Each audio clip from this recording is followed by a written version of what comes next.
পরস্পর যোগসাজশে ক্ষমতার অপব্যবহার, অপরাধমূলক বিশ্বাসভঙ্গ, জালিয়াতি, প্রতারণার মাধ্যমে ইসলামী bank Bangladesh PLC jubilee road শাখা চট্টগ্রাম হতে 993 কোটি 73 লক্ষ টাকারও বেশি টাকা আত্মসাৎ সহ মানি লন্ডারিং সংক্রান্ত অভিযোগে জনাব মোহাম্মদ গোলাম কিবরিয়া চৌধুরী, আহসানুল আলম সাবেক চেয়ারম্যান ইসি কমিটি এবং পরিচালক সহ 54 জন কর্মকর্তা, ইসলামী ব্যাংকের কর্মকর্তা এবং এক্সিকিউটিভ কমিটির সদস্য সহ বেনিফিশিয়ারিদের বিরুদ্ধে আজ একটি মামলা রুজু হয়েছে।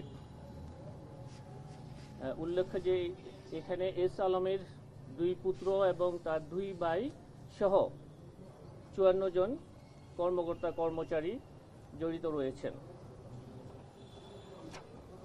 এই মামলা সংক্রান্ত বিস্তারিত তথ্য আপনাদেরকে পরিবেশন করা হবে। অভিযোগ সংশ্লিষ্ট জনাব মোহাম্মদ সাদেক খান, সাবেক সংসদ সদস্য, ঢাকা 13। সংসদ সদস্য থাকাকালীন সময়ে ক্ষমতার অপব্যবহার এবং অপরাধমূলক অসৎ আচরণের মাধ্যমে জ্ঞাত আয়ের উৎস বহির্ভূত 7 কোটি 73 লক্ষ টাকারও বেশি মূল্যের সম্পদ অর্জন এবং 29টি ব্যাংক হিসাবের মাধ্যমে 466 কোটি 47 লক্ষ 62 হাজার টাকারও বেশি মূল্যের অর্থের অস্বাভাবিক লেনদেনের অভিযোগে দুর্নীতি দমন কমিশন আইন, মানি লন্ডারিং আইন অন্যান্য সংশ্লিষ্ট ধারায় আরও একটি মামলা রুজুর সিদ্ধান্ত গৃহীত হয়েছে এবং ইতিমধ্যে মামলা রুজুর কার্যক্রম প্রক্রিয়াধীন রয়েছে। আজই মামলা রুজু হবে।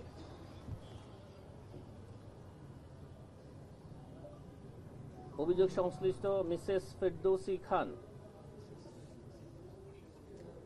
জাতীয় সংসদ নির্বাচন ঢাকা 13 আসনের সাবেক সংসদ সদস্য জনাব মোহাম্মদ সাদেক খানের স্ত্রী। পেশায় তিনি একজন গৃহিণী হলেও তাকে ব্যবসায়ী হিসাবে দেখানো হয়েছে। আপনারা শুনে অবাক হবেন, এই পেশায় গৃহিণী প্রায় 151টি ব্যাংক হিসাব রয়েছে। তো অভিযোগ সংশ্লিষ্ট ফেরদৌসী খান স্বামী জনাব মোহাম্মদ সাদেক খান জ্ঞাত আয়ের উৎস বহির্ভূত 5 কোটি 98 লক্ষ টাকার সম্পদ অর্জন এবং 151টি ব্যাংক হিসাবের মাধ্যমে 72 কোটি টাকারও বেশি মূল্যের টাকার অস্বাভাবিক লেনদেনের অভিযোগে সংশ্লিষ্ট ধারায় আরও একটি মামলা রুজুর সিদ্ধান্ত গৃহীত হয়েছে।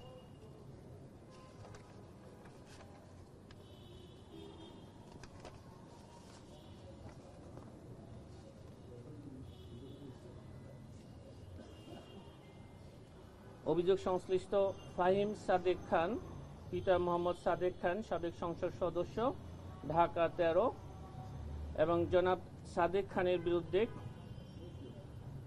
জ্ঞাত আয়ের উৎস বহির্ভূত সম্পদ অর্জন এবং 70টি ব্যাংক হিসাবের মাধ্যমে 36 কোটি টাকারও বেশি অস্বাভাবিক লেনদেন সহ মানি লন্ডারিং সংক্রান্ত অপরাধের দায়ে আরও একটি মামলা রুজুর সিদ্ধান্ত গৃহীত হয়েছে।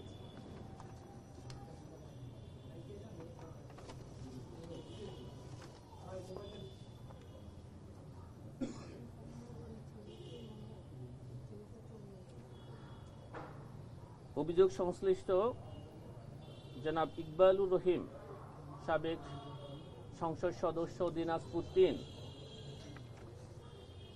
সংসদ সদস্য থাকাকালীন সময়ে ক্ষমতার অপব্যবহার, চাঁদাবাজি, টেন্ডারবাজি, বিভিন্ন অনিয়ম ও দুর্নীতির মাধ্যমে জ্ঞাত আয়ের উৎস বহির্ভূত 12 কোটি টাকারও বেশি মূল্যের সম্পদ অসাধু উপায়ে অর্জন এবং নিজ ও বিভিন্ন প্রতিষ্ঠানের নামে 24টি ব্যাংক হিসাবের মাধ্যমে প্রায় 35 কোটি টাকা স্থানান্তর রূপান্তরের মাধ্যমে অপরাধ করায় সংশ্লিষ্ট আইন অনুযায়ী তার বিরুদ্ধে একটি মামলা রুজুর সিদ্ধান্ত গৃহীত হয়েছে।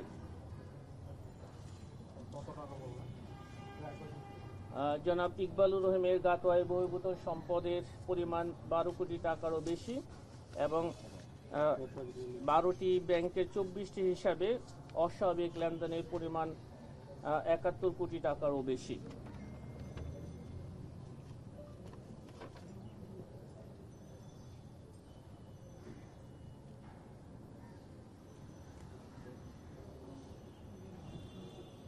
জনাব নাদিরা সুলতানা, স্বামী জনাব ইকবালুর রহিম, তার স্ত্রীর স্বামীর ক্ষমতার অপব্যবহারপূর্বক পরস্পর যোগ সাজসে গাতোয়ায় বহির্ভূত 74 লক্ষ টাকারও বেশি মূল্যের সম্পদ অর্জনের অপরাধে জনাব নাদিরা সুলতানার বিরুদ্ধে দুর্নীতি দমন কমিশন আইনে 2004-এর 27 এবং দণ্ডবিধি 109 ধারায় উভয়ের বিরুদ্ধে আরও একটি মামলা রুজুর সিদ্ধান্ত গৃহীত হয়েছে।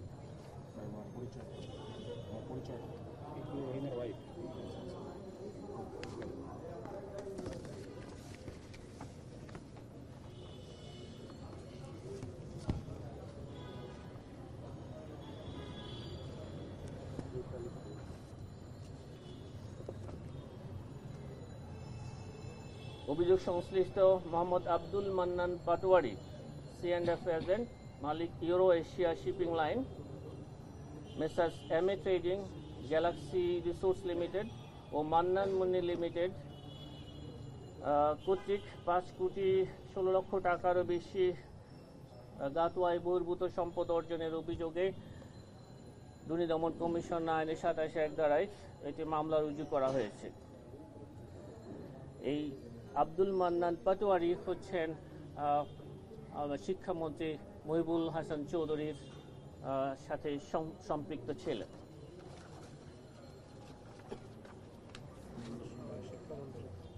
সাবেক শিক্ষামন্ত্রী। অভিযোগ সংশ্লিষ্ট মুসাম্মেদ শিউলি আক্তার, স্বামী মোহাম্মদ আব্দুল মান্নান পাটোয়ারির বিরুদ্ধে গাতোয়ায় বহির্ভূত 8 কোটি 89 লক্ষ টাকারও বেশি মূল্যের সম্পদ অর্জনের অভিযোগে তার বিরুদ্ধেও একটি মামলা রুজুর সিদ্ধান্ত গৃহীত হয়েছে।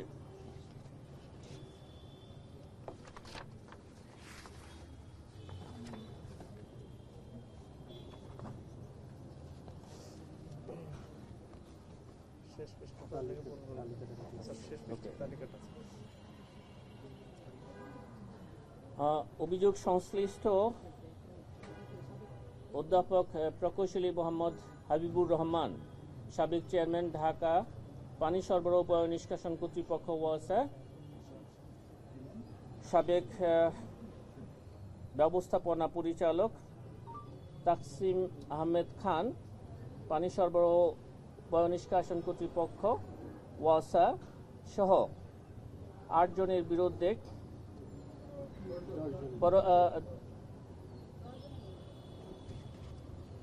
10 জনের বিরুদ্ধে পরস্পর যোগসাজশে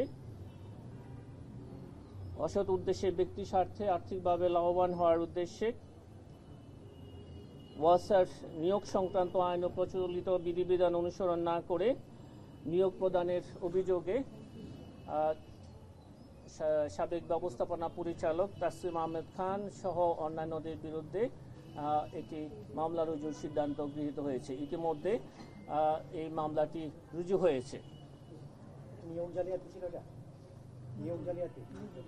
নিয়োগ সংক্রান্ত দুর্নীতি অভিযোগে। আপনাদের অনেক ধন্যবাদ।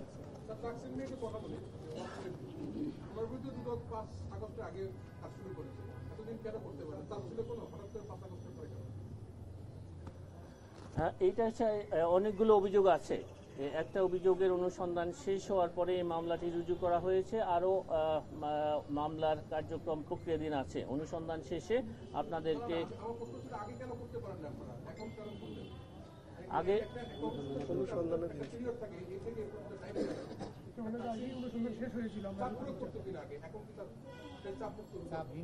না, আমরা এরকম কোনো চাপের কথা আমরা বলছি না। আমরা এই অনুসন্ধান কার্যক্রমের সাথে আপনারা জানেন যে রেকর্ডপত্র সংগ্রহাদি করতে হয়, সংশ্লিষ্ট ব্যক্তিদেরকে জিজ্ঞাসাবাদ করতে হয়। এই কার্যক্রমগুলোতে সময় লেগেছে। আমি মনে করি না যে এই ক্ষেত্রে কোনো চাপ ছিল। আমরা চেষ্টা করছি।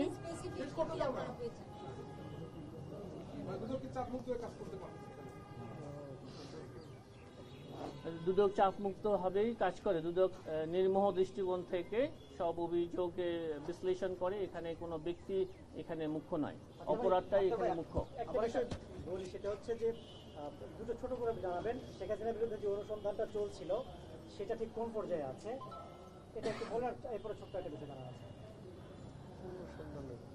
এই বিষয়টি অনুসন্ধানাধীন রয়েছে। আপনি যে বিষয় জানতে চেয়েছেন এই বিষয়ে আমাদের অনেক অগ্রগতি আছে। আমাদের অনুসন্ধান দল এই নিয়ে অনেক কার্যক্রম গ্রহণ করেছেন।